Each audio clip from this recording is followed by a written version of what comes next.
तो आज हम रिवाइज करेंगे नेशनल इनकम के बारे में। सो नेशनल इनकम बहुत तरीके से निकाले जा सकते हैं, लेकिन जो 3 फेमस हैं उसके बारे में बात करेंगे।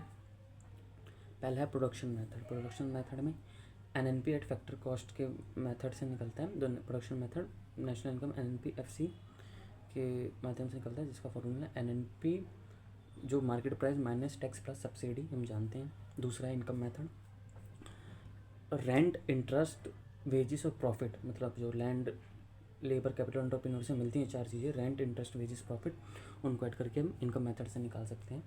तीसरा expenditure method consumption, investment, government tax plus export minus import करके जो आया उसे एक्सपेंडिचर मेथड, मतलब जितना भी पैसा हम इसी तरीके में लगा सकते हैं। कंजप्शन, इंजेप्शन मतलब हमारे पास जो भी पैसा है, consumption, investment, government tax plus export minus import. इसे एक्सपोर्ट माइनस इंपोर्ट को एक्स माइनस वाई भी कह सकते हैं। पर कैपिटा इनकम मतलब पर व्यक्ति कितना आय कमा रहा है, दूसरा टॉपिक है। तो इसका फॉर्मूला होता है नेशनल इनकम अपॉन में पॉपुलेशन।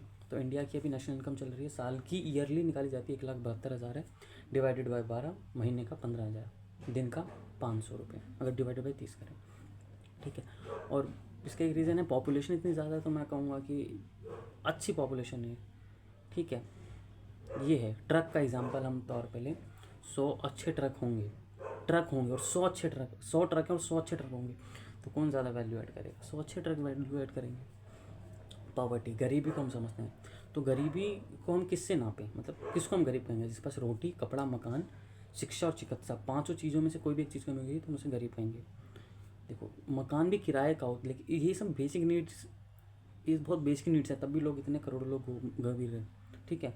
अगर तब भी इतने करोड़ों लोग गरीब हैं। और वर्ल्ड बैंक ने इसका ये बताया है कि अगर कोई व्यक्ति $2 प्रतिदिन खर्च कर लेता है, तब 80 रुपये भी चल रहा है, 160 रुपये दिन खर्च कर रहा है, तो गरीब नहीं है। इसमें रेंट वेंट सब इंक्लूडेड है, मतलब सब मिला के इंक्लूडेड है, ठीक है। मतलब अगर 160 है तो महीने का 4800 रुपये। और गरीबी और बेरोज़गारी का आंकड़ा कौन निकालता है इंडिया में? NSSO, नेशनल सैम्पल सर्वे ऑर्गेनाइजेशन। बेरोज़गारी बहुत टाइप की होती है, मौसमी, सीजनल, हम जानते हैं सीज़न की वजह से बेरोज़गारी आ गई। कोई जूस वाला गर्मी में जूस बेच रहा है, ठंड में कुछ चाय बेच रहा है।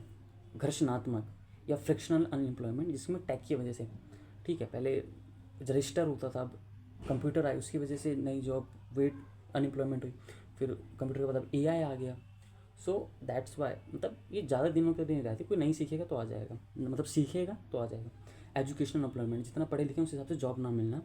एजुकेशनल, कोई PhD करके बैठा है तभी चपरासी का फॉर्म भर रहा है, वो एजुकेशनल अनएम्प्लॉयमेंट है। और छिपिया, डिस्टिंग्विश अनएम्प्लॉयमेंट, जब खेत में जब मतलब ज़रूरत से ज़्यादा लोग किसी चीज़ के लिए काम करें, जैसे खेत में करते हैं। आज के लिए इतना ही। Signing off. जय हिंद।